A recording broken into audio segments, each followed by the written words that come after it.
This is Fiona Gibbs at the Royal College of Music on the 30th of July 2014 in conversation with Daniel Snowman. So if we could just begin with some background information first of all, that'd be great. So whereabouts was it that you were born? I was born in, I don't remember it, but in Brondesbury, and then at the age of about 9 months or 10 months, my young parents moved with little Daniel to Edgware, and I was basically brought up in Edgware, northwest London. So that's where you grew up, in Edgware? Yes, those are my childhood memories.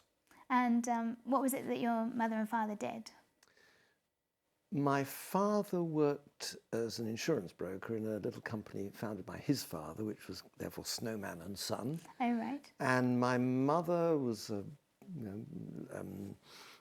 wonderful mother, housewife, etc. But she had a special interest in education, education theory. She was educated in education at the Froebel Institute, and she was interested in theories of children and Freud and psychology and whatnot. So I grew up in an environment in which these lovely, very sweet, very kind parents, neither of them was a great, highly educated intellectual, but they were very sweet, very kind, very aware.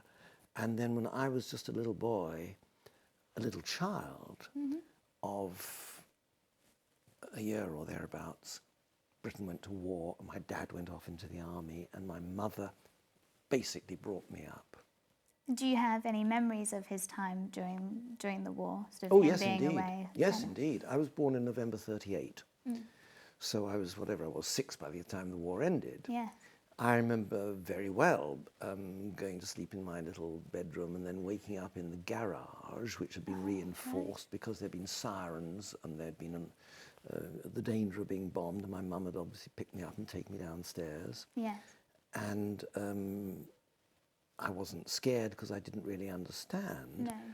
But I've often since imagined what it must have been like for my very young mother. She was in her very early 20s with a little baby boy, little baby Jewish boy, reading about the horrors that were happening in Germany at the time and how they were all trying to kill us and her little baby boy. And occasionally my father would come home from leave. He was based in Britain on the Kent coast shooting down German airplanes. And he'd come back, spend a night or two with my mother, wave goodbye to me. I would salute him. He'd be in his uniform and he'd say, "Now, look after Mummy while I'm away, won't you, dear?" And I promised him I would. And I remember being told when Roosevelt died. I remember being told when Hitler died. I remember VE night. So I have very good, and I remember hearing broadcasts, news programs about the war, Churchill. Yeah. I remember all that very well. So you have quite vivid memories of that time? Yes, I do. Yeah. Yes, indeed. And was there any sort of music at that point in your life? Was music, sort of, has it always been part of your life, or was that something that came post-war? Both of my parents loved music. Neither of them was in any way a musician. My father had a collection of 78s, as we would now say, gramophone records, as we said at the time, which he would listen to and which I gradually inherited in the mid and later 1940s as I grew up. Yeah.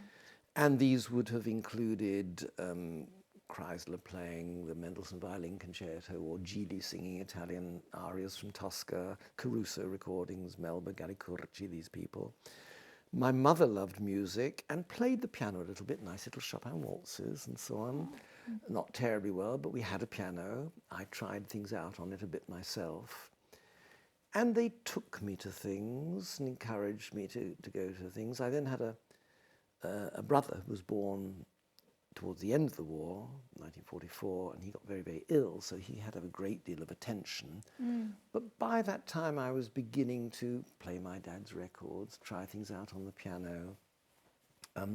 And I grew up in an environment, Fiona, where I knew that listening to good music was a good thing to do. My heroes weren't football stars, they were to some extent cricket stars, I have to say, but also people like Gili, who was then about 60 and was giving recitals at the Albert Hall every so often, and I was taken to hear Gili when I was 10 and Gili was 60. Gosh, yeah. And That I had must have been an Gili experience. records, and I got Gili's autograph. And I learnt to imitate recordings of opera. I even tried to pronounce Italian well and learnt a little bit of Italian without quite knowing what it was all about. A little bit of German Lieder, but you know, German was a dangerous culture for us, Jewish family, just after the war. And yet at the same time, I can give you a very good insight into how I began to be aware of what we're going to be talking about during this interview. When I was first taken to orchestral concerts, I remember that we're now talking late 1940s probably, into the 1950s. The conductor's name would always be either Bolt or Sergeant or Beecham or something jolly good like that. Yes. Or it might be Otto Klemperer or Rudolf Schwarz or George Sell. And I began to think that there were two kinds of cultures. There were jolly good English chaps, and there were all these people with German names, the Freud family, the Amadeus Quartet, three of whom had foreign names, and so on.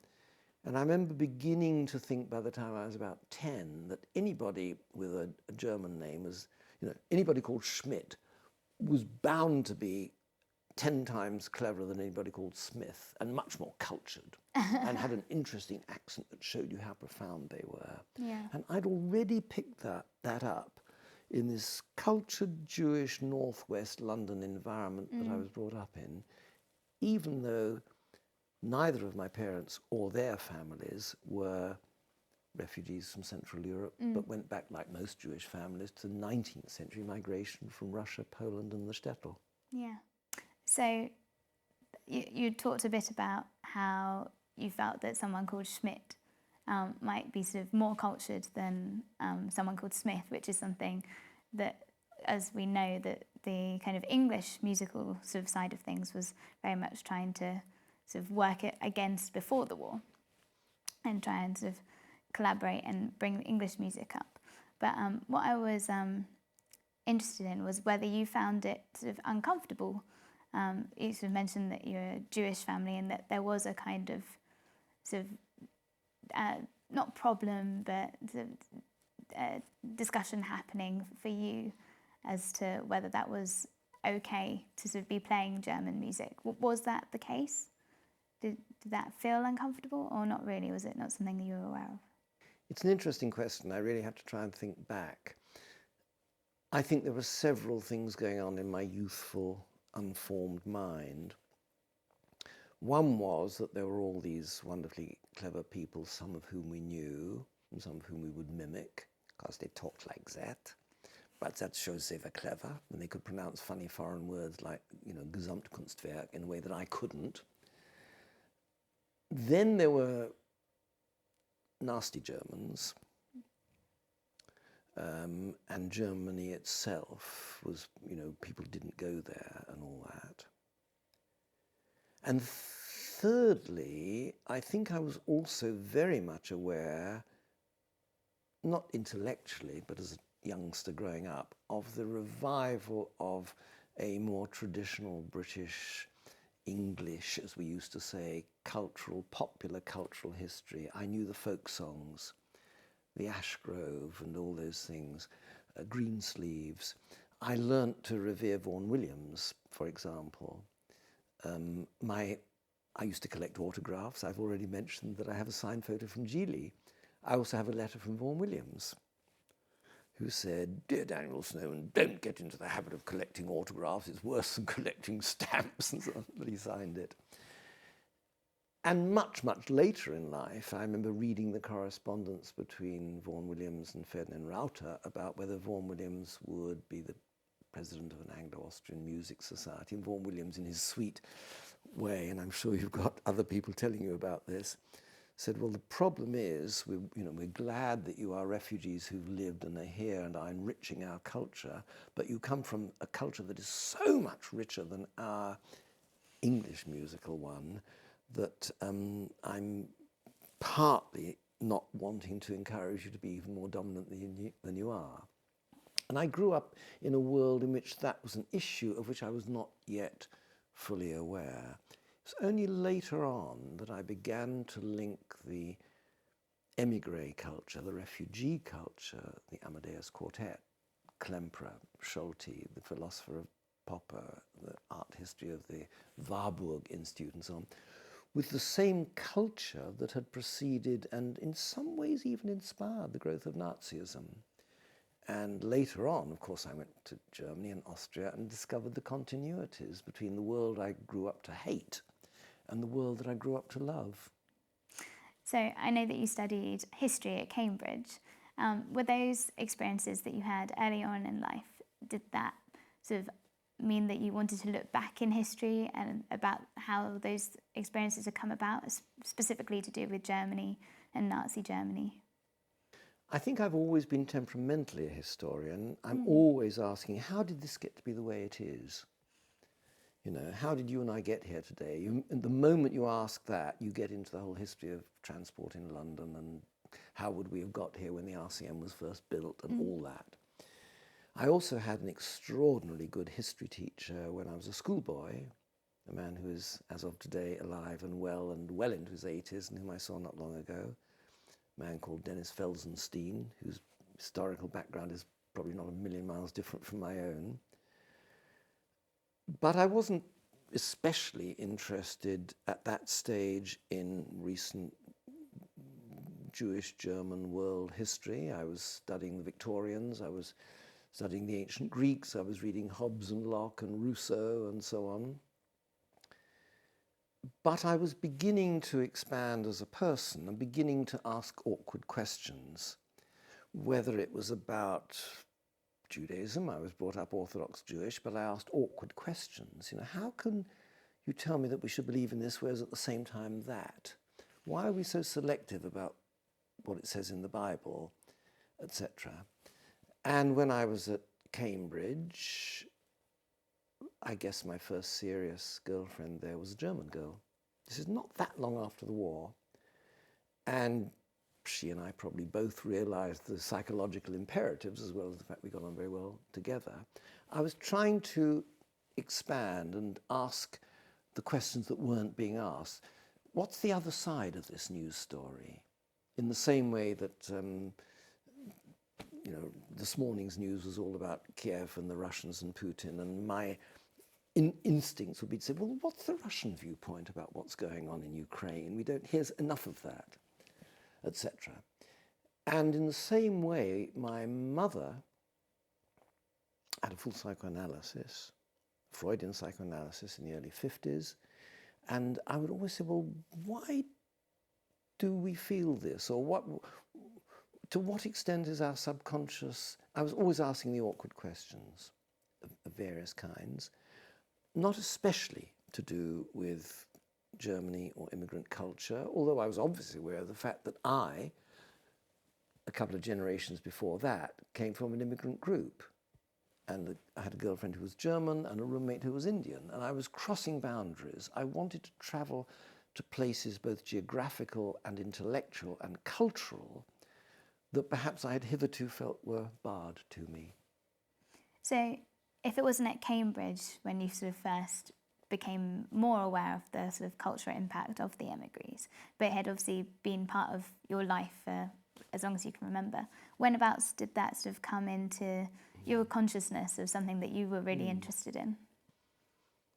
I think I was always very aware of the rich multicultural nature of the world that I'd been brought into, the cosmopolitanism of London. I went to the States as a postgrad. I hitchhiked all over Europe before that. I tried to fake speaking a bit of Italian.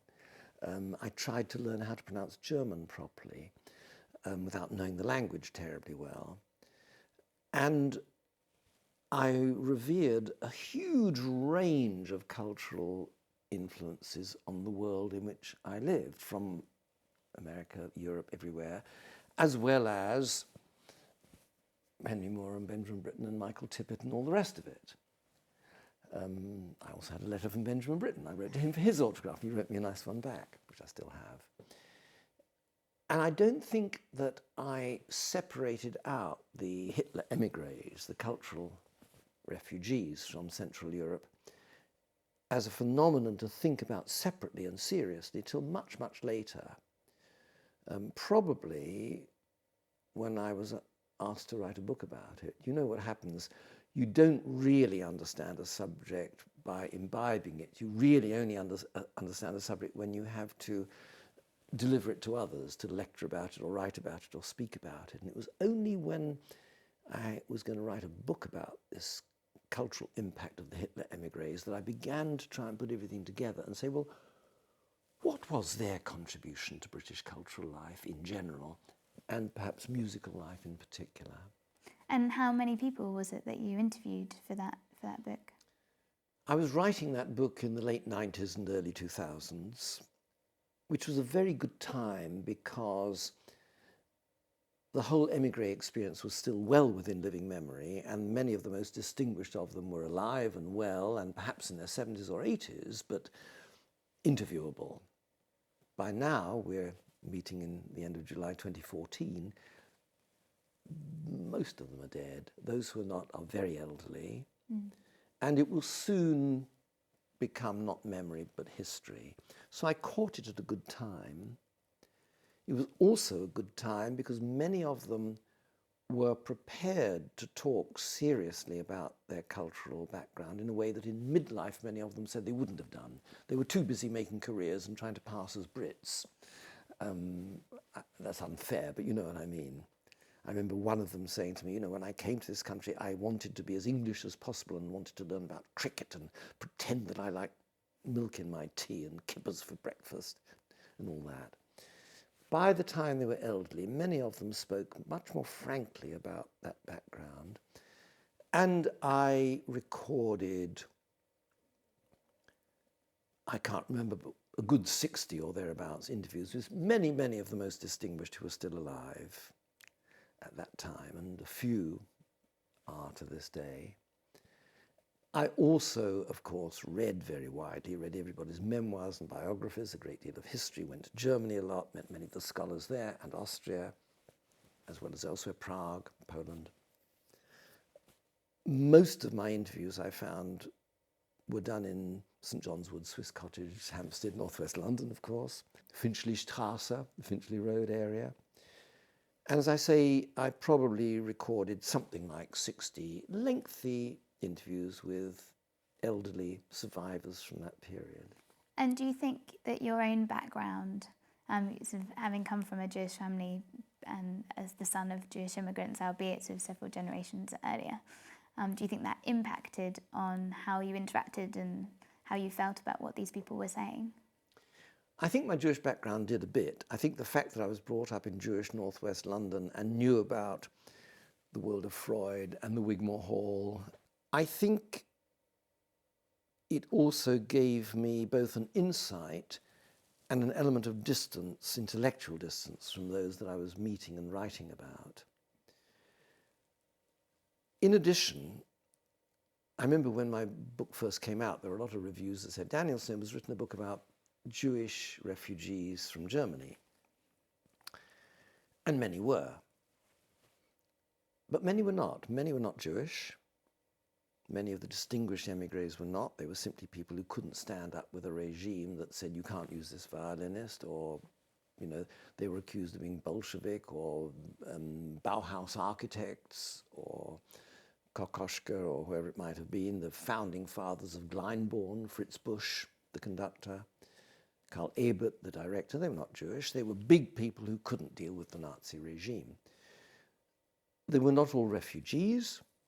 Many of those that I wrote about had come here perhaps as PhD students, or to do a job of work somewhere, or to gather experience, or to learn good English, and then gradually things got worse back home, and mum and dad said, you know, dear Ernst, whoever it might be, you know, better you stay there than come back, things are getting awful here. And of course they weren't all from Germany. Many were from Austria, particularly after 1938.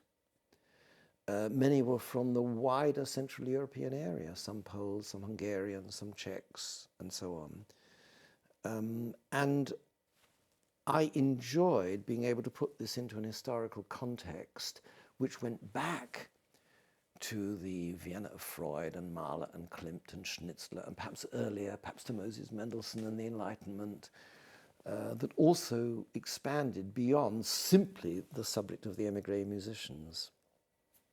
And do you feel that despite those differences of, albeit sort of film rather than music, or within the arts potentially, but not necessarily, and the differences from where they came, did all these emigres have something in common that sort of potentially fascinated you? Many of them said to me, we felt that we lived in two worlds, or we bridged worlds. Many of them actually were very cross-disciplinary, using something of the culture of Central Europe and allying it to what they learnt here. A lot of historians were writing comparative history. A lot of science became biochemists. Musicians, like Joseph Horowitz, would use something of the world of Schoenberg or Egon Welles, and something of English popular folk song, and find links between them. Hans Gall did something of that, for example, as well. And it was true in all the disciplines that they were both here and yet not here. The cliche was, the bags are always packed. The wandering Jew, you're never at home anywhere, and yet you're at home everywhere. George Weidenfeld, the publisher, would publish books from this country in the translation of that country, very cross-cultural, very cross-disciplinary, and yet Lord Weidenfeld, British publisher. In the same way, even gastronomically, they would want to eat the good food of Central Europe and perhaps eat it at the Cosmo in Finchley Road and the Swiss Cottage, and at the same time want to be as English as possible, be embarrassed about the accent and enjoy being very royalist and hope that England won cricket. And you can understand, I think that's the nature of all migration. And these people were exceptional in some ways, but part of a long history of cultural migration. The Romans, the Angles and Saxons, the Normans, the Huguenots, the people who are coming to this country now. All migrations leave their impact, and all migrations consist of people who have left the old home but also wanted to retain something of it and mix it with what they found when they got here. So in your opinion, and throughout all those multidisciplinary areas that the emigres came from, they obviously had quite a large impact on Britain. What do you think overall? Can you describe overall what that impact was, do you think? It's easy to overstate the importance of the refugees from Central Europe on British cultural life, because there were some very, very talented and starry people among them. I've mentioned some, and I could mention an awful lot more if you asked me to. And these are people from whom I've learned a great deal. That migration has hugely enriched my intellectual and cultural life.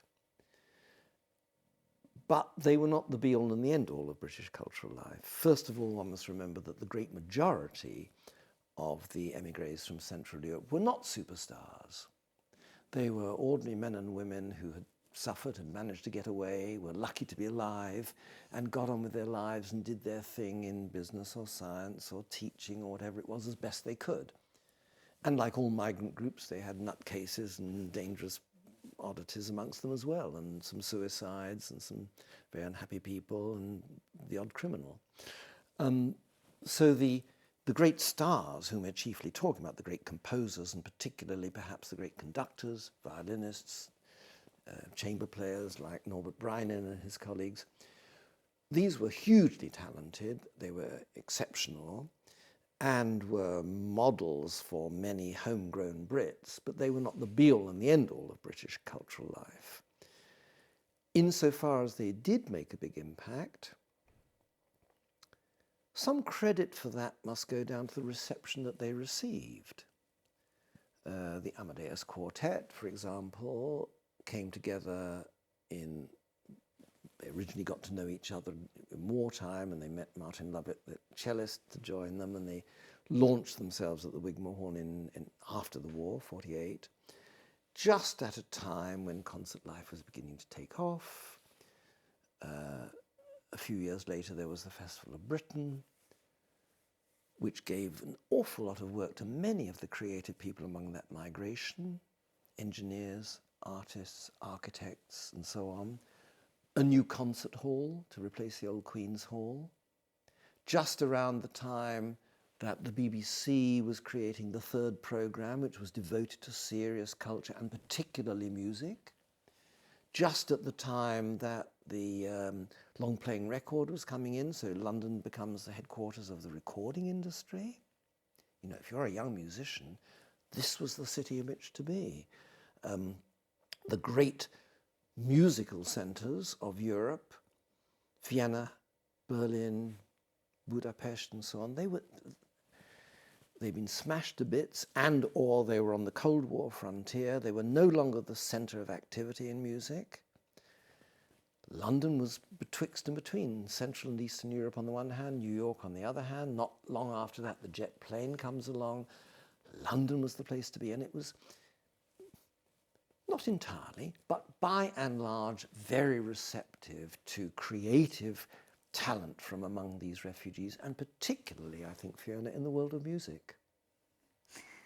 You've talked a little bit already about the Amadeus Quartet, and it seems that they sort of came on the scene at a very sort of prevalent time for young musicians. When was it that you sort of first became aware of them and thought that you might like to have some interaction with them? I knew about the Amadeus Quartet and went to occasional concerts quite young, I think. I can't remember in detail. I didn't really get to know them personally until the late 1970s, when the idea came up that I might write a book about them.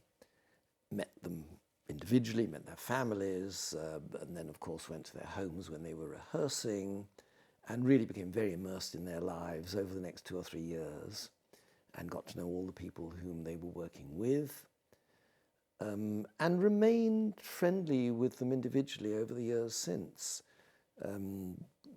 particularly perhaps with Zygmunt Nissl, but I remember seeing all of them. Norbert Schidloff, of course, died in the late 80s. Martin Lovett, not a Hitler emigré, but from a Jewish musical background. I saw him last, what's today? Today's Wednesday? Wednesday. Well, I saw Martin on Sunday. Oh, wow. So And he said he's 87. I said, come on, Martin, you look like a man of 84, youngster. And that was only the other day. Would you be able to tell me a little about each of them? So about each of the members of the quartet? Oh, yes, so, very much so. Yeah. They were originally not going to be called the Amadeus Quartet. They began playing together in Dartington, I think partly under the aegis of Imogen Holst, who was very encouraging. And there was some talk about them being called the Breinin Quartet, like the Griller Quartet or the Bush Quartet. You got known after the name of the leader. But I think the other three said, come on, Norbert, you know, we're all part of this as well. Norbert was a powerful figure, big man in all ways, very flamboyant musician. I used to call him the Falstaff of the fiddle, which I think he wasn't insulted by. Impulsive character, glorious player, rich, glorious player, and in very many ways they took their tone from Norbert Breinin, I think, which takes us back to Carl Flesch, and which is a whole other subject. Zygmunt Nissl, second violinist.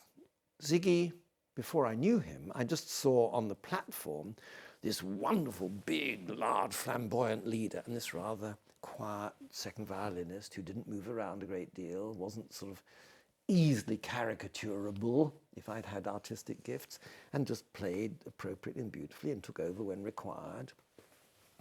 I later got to know him an awful lot better and realized there was far more to him than that.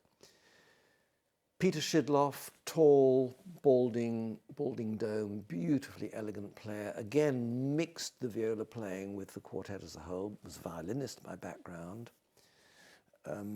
and could have done anything, could make a the cigar box sound gorgeous, but wasn't that kind of person. He had a kind of beautiful elegance that mixed his labours with the others. And tall, handsome Martin on the cello, head always up, and younger, had difficulties early on. I think they obviously were German speakers and he wasn't. He was a great deal younger, but they made him welcome. And Susie, Martin's wife, was also from Central Europe background, so they melded very well. Gradually, as I got to know them, I guess the one I got to know best was the one who was the least obviously noticeable on the platform, and that was Zygmunt Nissel. Ziggy, the calm, shrewd diplomat, when there was a problem or tension between one and the other, he could smooth it and suggest, well, why don't we try it like this perhaps? Would that work with you, Norbert? What do you think? When they suddenly found there was a clash and they had to be in this place as well as that place within one day, quiet phone call from Ziggy to the management or whoever it was would solve the problem. Finances, he would do the managing. He was the diplomat. Highly intelligent, highly articulate man, brilliant sense of humour, a man of great depth, didn't fly off the handle, didn't come to instant conclusions. And I got to know him and his wife Muriel, who was a leading social statistician, extremely well. And in fact wrote his obituary when he died and spoke at Muriel's funeral when she died.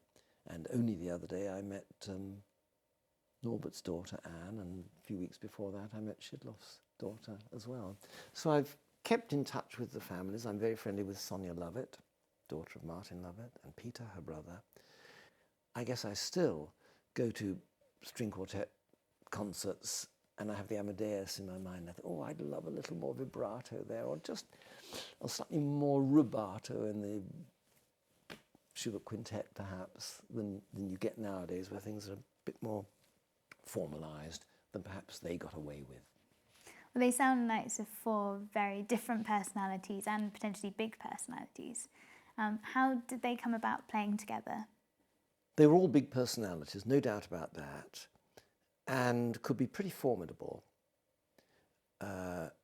All their publicity photographs used to show them as being very earnest and very, we're on camera, so let me pretend, And I thought, God, I'm going to meet these great masters of Beethoven and Schubert and Brahms and Mozart, I better put on my most serious Teutonic face or they won't take me seriously. Of course, as soon as I got to know them, I realized they had the most uproarious, rather vulgar sense of humor. I've never heard better Jewish jokes, almost none of which I would dare repeat in front of you, Fiona, while we're all eating and drinking after a gig, as they would say, as we would all now say, but not many people said that in those days. I remember going to Munich with them when they were doing some recordings, and they were doing the Verdi Quartet, for example. I have an interest in opera, so I was particularly interested in how they would deal with that quartet. And when we were off duty, they were just like schoolboys. And I'm very happy to be part of that, and it brought out the child in me as well. And I no longer had to feel, as I had at the beginning, a little inferior. I don't know all these scores. I couldn't play them myself. And probably Beethoven and Mozart and Schubert would have been a bit like that after a gig as well. Or so they said. Do you think that was your experience of being as almost slightly intimidated by them? Do you think other people had that experience as well with them as a foursome, or potentially I don't think anybody who knew them was intimidated by them individually or as a group at all. They were all four of them very easy, accessible characters, larger than life, full of jokes, full of fun. But they knew how to rehearse seriously. They revered the great music that they played. And it wasn't all the Viennese classics. They would play Bartók. Britten wrote his third and final quartet for them, with Hans Keller being present, I think, and Donald Mitchell. And when they were performing, no four people could have been more serious. But like all great performers, they were revering the music that they performed, and every single concert they wanted it to be the best they'd ever done, and every recording while they were doing it. And then they collapse and relax and be fun afterwards. And I loved and respected all four of them for that. In terms of the three members of the quartet who were emigres, what do you think their experience was of Britain when they first arrived? Do you think these big personalities would have fitted in well to Britain in the sort of late 30s and early 40s? Well, their early experience of coming to this country, of course, was very, with a lot of built-in tension. Two of them, Schidlof and Nissel, were youngsters, really, part of the Kindertransport. All three of them, Brian, Schidlof and Nissel, were interned. They used to joke, "Oh, we met in prison, ha ha ha." They didn't actually meet together, the three of them, in internment, but A met B and then A met C, and then later on they met Martin Lovett, of course. So internment was not fun. I mean, it was fun because there were lectures and there was string quartets being played, and Rabbits and Landauer played the piano and so on, but they were imprisoned. Technically, they were enemy aliens. They were citizens of the Third Reich, at which we were at war, with which we were at war. But, of course, they were all allowed out, and then what do? What skills do you have? You're not going to be playing an awful lot of string quartets.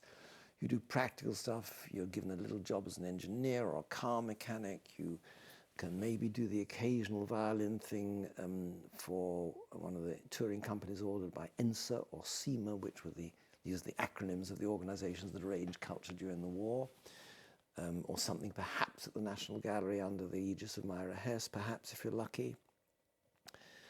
You might do some translation work for the British Army. Some of them, or some of the emigres later on did. It was hard to get settled. You would meet other emigres. You would spend an evening, if you were lucky, in the home of somebody in St. John's Wood who had you round and said, "Well, why don't you play some music for us all? You're good musicians." And you'd meet other people in a similar situation. And that was really how the idea of a quartet came about. I don't think each of them individually knew that that's what they wanted to do. You know, every young violinist probably dreams of being Kreisler or Menuhin or whoever, or Joachim. But the quartet idea partly arose out of the social occasions where they would meet like-minded people, play with them. Schidlof played the violin. He said, "Well, you know, let me try the viola and let's see if we can do a joint thing, Norbert. What do you think?" And that worked. And then they launched themselves into a world which is receptive to string quartets. The more so because the only other major one, the Grilla Quartet, went off to the United States. So they adjusted very well and became, I think, great British citizens, while at the same time making bridges with their old homeland. They went to Germany. They recorded for Deutsche Grammophon. They went to Vienna. They were among the people who wanted to rebuild where they had come from. Many didn't. Many would refuse to go back. So they bridged their old culture and their new with astonishing success, both as individuals and as artists. Do you think that Jewish community talked about St. John's Wood and how they were very supportive in their early days? Did that continue? So after they had their debut and sort of further on into their lives, was that a sort of a big part of what they were part of? Yes, I think it was. I was saying earlier that we mustn't exaggerate the impact of the Hitler emigres on British cultural life. And, you know, we've mentioned, and you'll be mentioning in this series of interviews, various famous musicians from amongst them, but there were plenty of homegrown British musicians. I remember Klaus Moser, who was at one time chairman of the Royal Opera House, saying to me, the importance of that emigre community to the musical world was not just the performers or the composers. Perhaps even more so, it was the audiences and the people who helped finance the music. the audiences at Covent Garden or the Wigmore Hall, the donors, were disproportionately those from among the emigre community. I remember in the early days, it's funny, I went the other day to see Schoenberg's Moses and Aaron, which was on at Covent Garden, and we're talking in July 2014. I first saw it at Covent Garden in 1965. The conductor was Schulte, who hadn't been in Britain during the war, but was a refugee, an emigre, and came here after the war. In the audience was Egon Welles, who wrote something in the program. He had been a colleague pupil of Schoenberg, who had written the opera, who had only died not that long before, I suppose. In the audience was Karl Rankel, who had been Schulte's predecessor as the music director at Covent Garden, another refugee from Central Europe. In the audience was Klaus Moser. In the audience was George Weidenfeld. That audience and the donors to Covent Garden and the people helping manage it were disproportionately taken from that emigre community.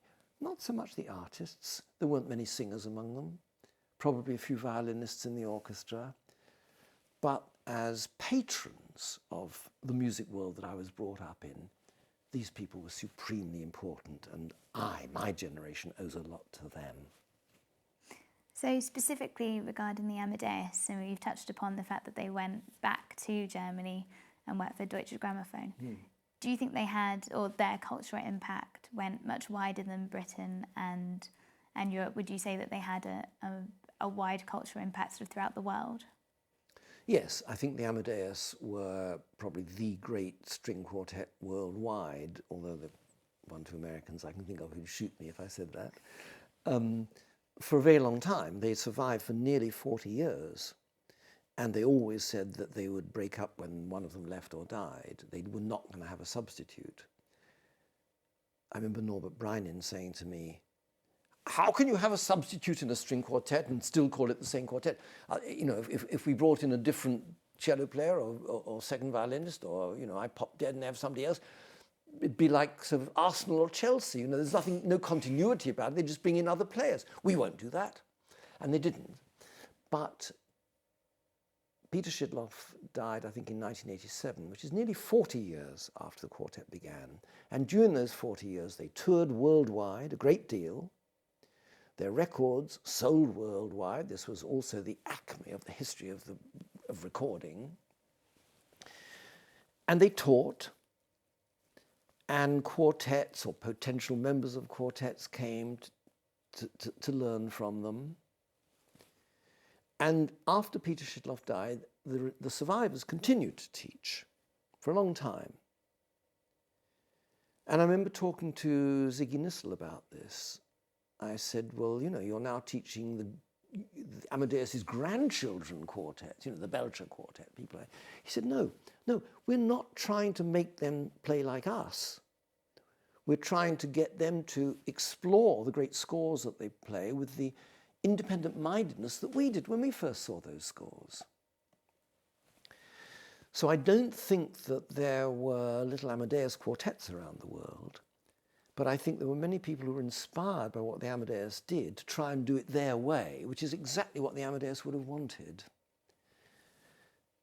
I remember talking to Ziggy about the particular style of the Amadeus itself. Can I tell you a little story? I went to Vienna with him one time. He and I and his wife, Ziggy's wife, Muriel, went to Vienna. We were doing a little BBC thing, and we spent a few days reliving his past. Oh, this is where I went to school. Oh, that's where I had my first music lessons, and so on.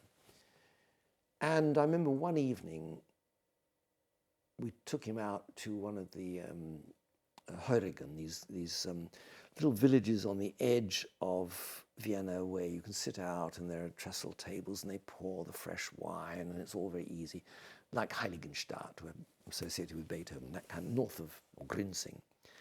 And there were these appalling Schrammel musicians playing from table to table, all real schmaltzy stuff, and you had to give them a bit of money and all that. whether you wanted to or not. And Ziggy Nissel, this is after the end of the Amadeus, so Ziggy is quite elderly by then, and he's singing along with these Schrammel musicians, and he's drinking a bit more wine, and he's weeping with love and alcohol and happiness, and reliving his childhood.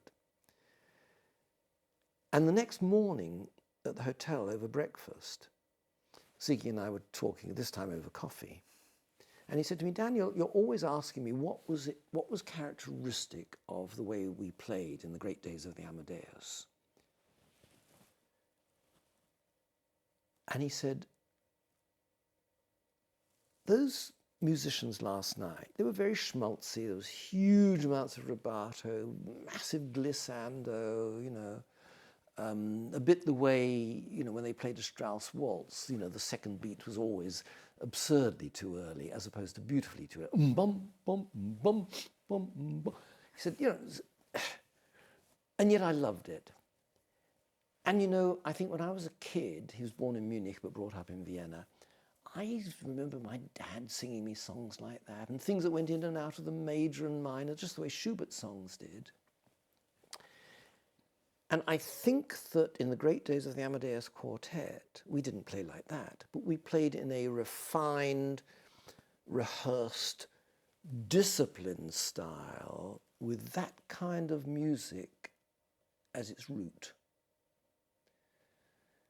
And I found that quite revealing and quite interesting. When you listen to their records, you can hear something of what I have just caricatured because the Schrammel musicians were caricaturing it. The overlong pauses, the gliss, the vibrato, the slight edge towards what we would now think of as vulgarity, but wasn't with the Amadeus. And that was what they did supremely. And that was what the surviving members of it didn't tell their pupils to do. The pupils could find out for themselves. There was a critic when they went to play first in, I think it was Vienna, who said only a Viennese quartet could play like that. And you feel that that was definitely something that they didn't impart on their sort of young protégés, potentially? They often had critics who said, oh, last night, and not just in London, I mean in Sydney and Melbourne or in Moscow or in Buenos Aires or wherever it might be, last night, the Amadeus Quartet played Schubert or Mozart with their inimitably Viennese style. It was a kind of cliche of reviews of the Amadeus. And of course I kept asking them all about that. And usually they gave an extremely vulgar reply, you know. But I think that Ziggy's comment about the Schrammel musicians and the Schubert Lied and so on and the Strauss waltzes, it did say something about the way they approached particularly that kind of repertoire. Moving on slightly now from the Amadeus, are there other musicians or emigrés that you're particularly fascinated by? Potentially musicians that had the same sort of style perhaps as the Amadeus? Well, musical styles of course change and musical performance styles change. When I was a youngster, I made every effort to go to every Klemperer concert. I learnt the Beethoven symphonies from Klemperer. Klemperer by that stage was elderly and infirm, and I don't know how the orchestral players managed to follow his beat, but they did. I remember watching him rehearse the Pastoral Symphony. I mean, the tempi were very strange by modern standards. Bum bum bum bum bum bum bum bum bum bum. I mean, very, you know, very slow.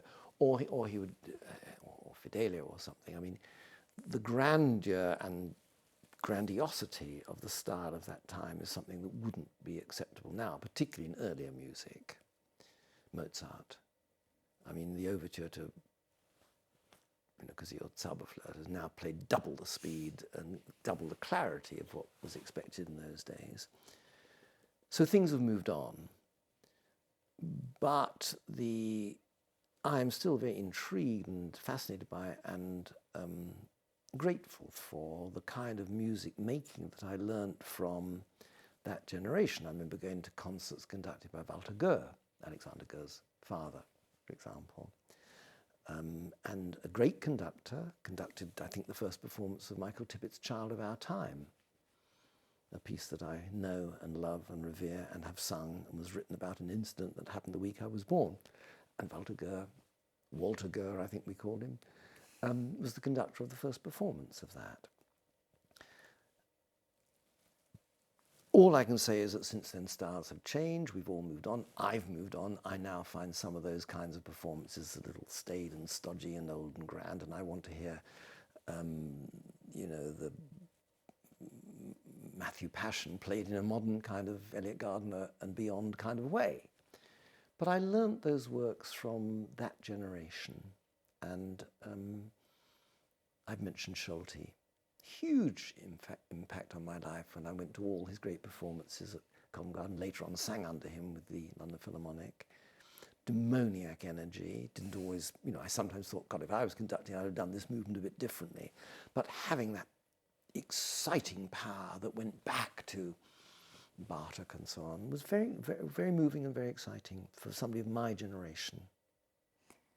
And do you think that it is fair to say that classical music for some emigres became sort of almost like a religion, sort of brought people together culturally and sort of not just culturally and across, we talked about the Jewish community, but with their sort of British counterparts as well? I think the question of music as a kind of quasi-religion is something with a longer and more interesting lineage than that. As you well know, throughout the 19th century, particularly in the German world, Kunst, Bildung, art, culture grows to the point that it becomes almost a quasi-religion. Wagner, Bayreuth is a temple, and you behave in a very reverent way when you go there, and you attend as though a quasi-religious occasion or experience. Wagner or Mahler want to improve the world through music, with a capital everything to everything I've just said. They're not religious in a going to church kind of way, but they are very, we would now say, romantic in their reverence for music as an art form that raises humanity. It's almost a moral force. And I think the Central European emigre community, many of them, were brought up in that kind of romantic image, in a way. And many of those who became famous for other things, like Gombrich, the art historian, or Karl Popper, the philosopher, or Klaus Moser, wanted nothing more when they were youngsters than to be outstanding musicians. And later on discovered they were quite good, but not as good as Schnabel or whoever it might be, and moved on to do the other things that they did become outstanding at doing. I think music did have a very special role, and I am just of a generation that grew up with that kind of romantic, quasi-religious carapace to what we called classical music. I knew when I was a little boy that if I was listening to a record of the Mendelssohn Violin Concerto, I was being a good little boy, whereas if I had the wireless on and there was jazz on, I was not being such a good little boy. If I went to real theatre, I was a good boy. If I was going to a film, well, it was good, it was entertainment, it wasn't great art the way, Ibsen or Shakespeare or might be considered.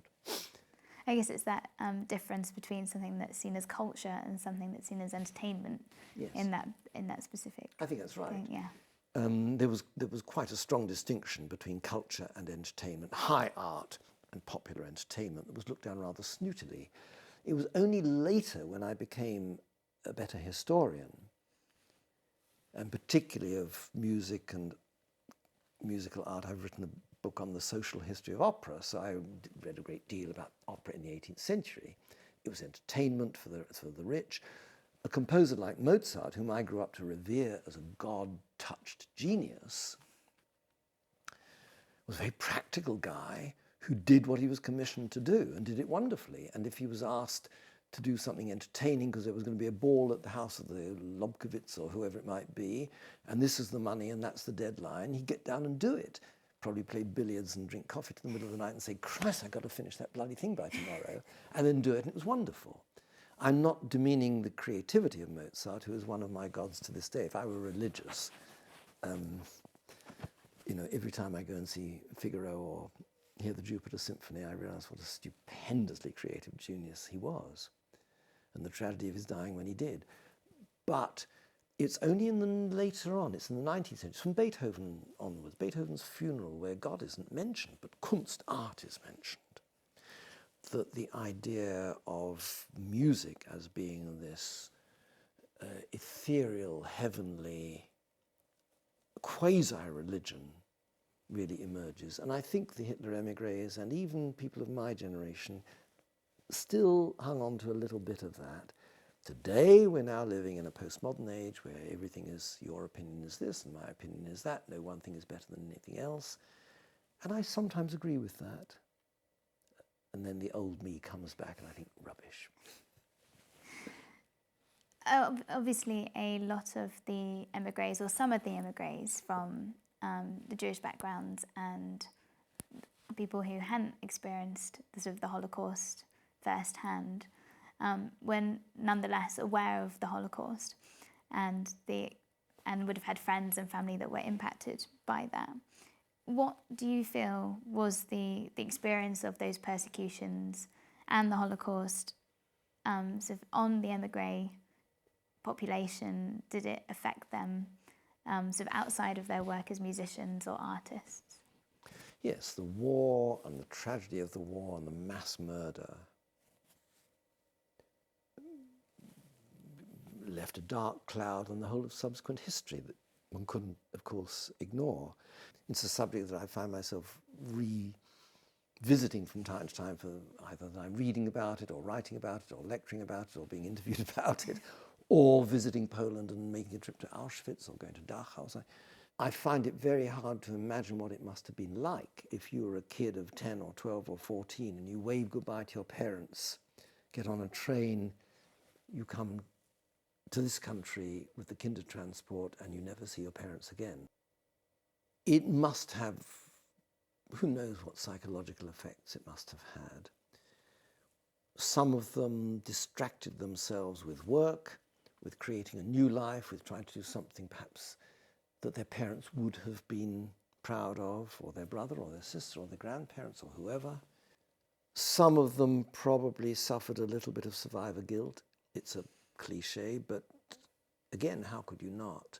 What have I done to deserve the lucky life I've had, given what could have been the case if I hadn't migrated? What's interesting is that it wasn't really until the 1980s, quite a long time after the event, that the Holocaust became a larger subject in everybody's mind. It was taught. There were interviews with survivors. The camps became museums and renovated, like Auschwitz, which is a museum, historical museum. It's moving away from being a place of pilgrimage and memory. And it's only really in recent decades, really, the last 30 years or so, that it's become much more of a subject for scholarship and memory and so on, as it moves out of memory.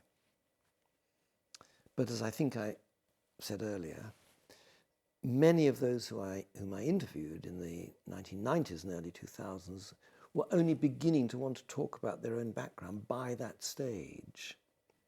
So do you feel if you had interviewed them earlier, the Holocaust wouldn't have been something that you would have been able to speak about?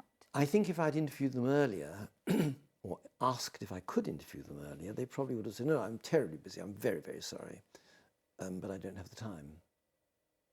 I remember one of them, Sir John Burgh, B-U-R-G-H, who was head of the British Council, very distinguished man, died not so long ago, told me a great deal about his childhood, his background, how he loved music, opera and so on. And at the British Council he helped try and prize money out of, I think, the Thatcher administration that would go into music and so on. And I said, where did you get that particular interest from? Oh, well, I'm a man of broad culture, and the arts, I knew about the Arts Council people, and I felt that I ought to, in the British Council that, and I knew Lord so-and-so who was very good in introducing. And it was only afterwards, over coffee, I remember his wife said, John, you've never really talked like that before. And you know what you were saying to Daniel? You were talking about how as a child you were taken to the opera in Vienna and the concerts in Vienna and how you loved going with your mum and dad. And I think that must have fed into what he did in mid-career very successfully when he was in Britain. When he was in mid-career in his 40s and his 50s, that is to say in the 60s and the 70s, I suppose, he wouldn't have talked like that, and he wouldn't have brought out his childhood memories. He would have just talked managerially about the things he was trying to do in his job. So do you think that that would have impacted the fact that if they didn't want to speak about it, would that also have impacted on whether they attended classical music concerts or had their sort of feelings towards classical music as an emigre from the Holocaust? Yes, I think they were trying to relive the best of what they had escaped from. I remember Klaus Moser saying to me, in Britain, when I came to this country, people talked about high culture as being the cream on the cake, the icing on the cake. To us, it was the cake. And there's a lovely phrase. He said, high culture, music or literature was something you did at school on a rainy Wednesday afternoon when sports day was rained off. As a kid in Berlin or Frankfurt or Munich or Vienna or Linz or wherever it would have been, that was part of the curriculum, what you did. Well, Daniel, thank you very much for everything you've spoken about today. It's been fascinating. Thank you very much for your time. My pleasure, Fiona.